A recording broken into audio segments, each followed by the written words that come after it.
Hello students, welcome to today's class and I am Sunita from GK Jain Schools. Today we are going to learn a poem students from the class 12 standard English textbook unit 2.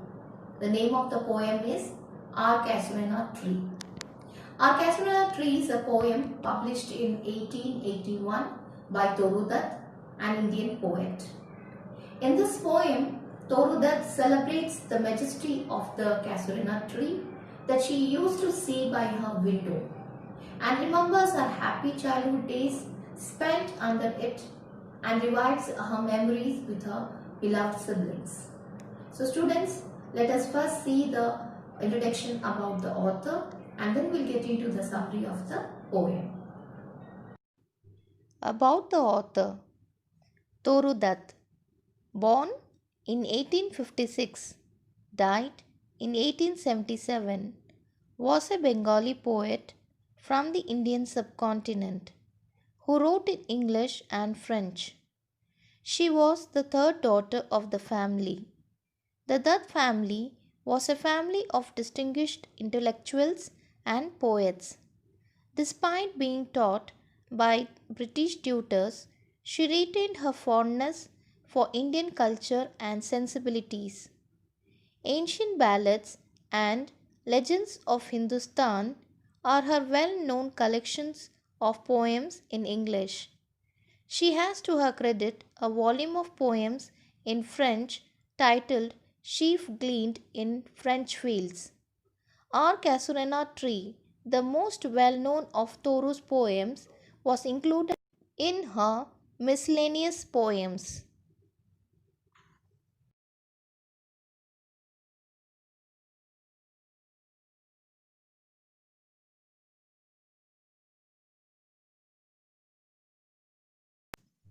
She always used to wake up to the sight of the tree.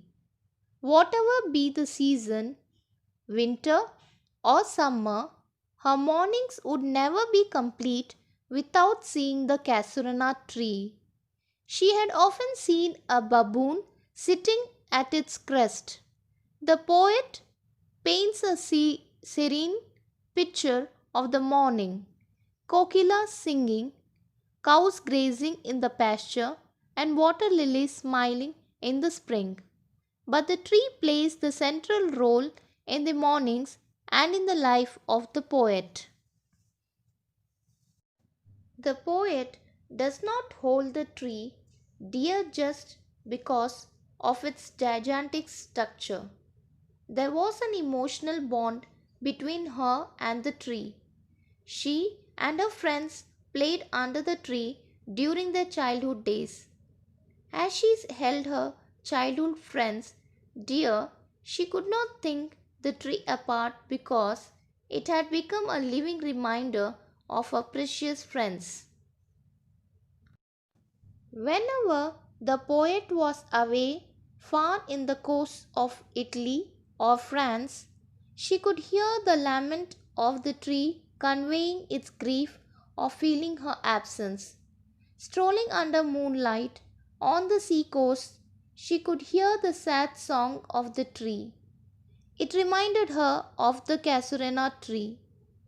In the moments of tranquil solitude, she travels down the memory lane to the childhood days which are interlinked with the casuarina tree.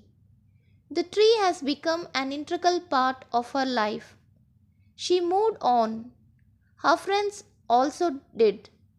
But the tree is rooted to the same spot as a monument of her pure childhood friendship with her friends. Similar to Shakespeare, the poet believes in the ability of her poem to immortalize the casuarina tree. She wishes to add it to the list of deathless trees of Borrowdale.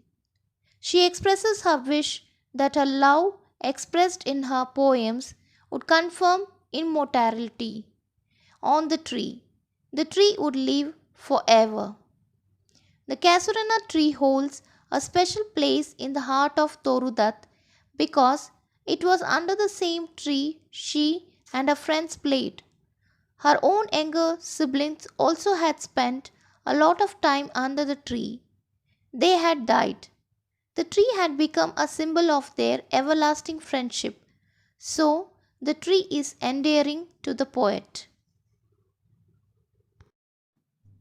Let us look into the poetic devices in the poem Our Casuarina Tree. In Our Casuarina Tree, the first line uses zoomorphism, describing the vine in animal terms as a python. This is used to illustrate movement, making the tree seem more actively alive, and also by implying movement, there is a subtle indication of the process of time.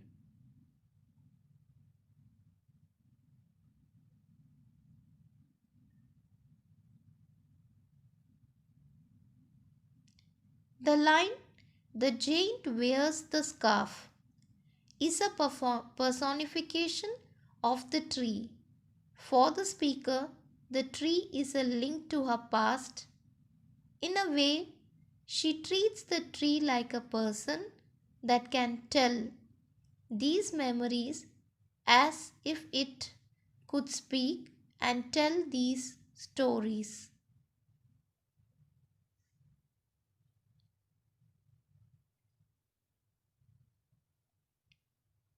In the last line of the second stanza, the speaker uses a simile to describe the water lilies like snow enmast.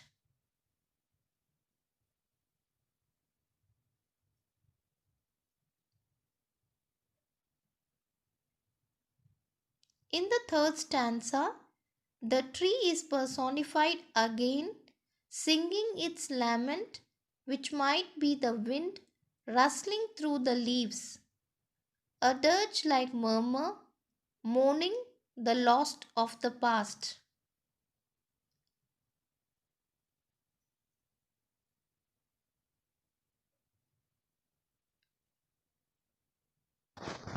Personification is used again in the next stanza. Examples are the eye of faith, the waves gently kissed, and the earth lay tranced in a dreamless swoon. The speaker envisions nature like the tree waves the earth as a living and maybe even a conscious entity recalling links to the past. Again, the speaker personifies the tree, hoping in the final stanza that the tree will be remembered like other favored trees, just as she remembers the people in her life. She mentions Borrowdale, and this is a reference to Wordsworth's ode, You Trees, another poem praising trees. Fear, trembling hope, and death, the skeleton, and time. Time, the shadow, is from Wordsworth's poem.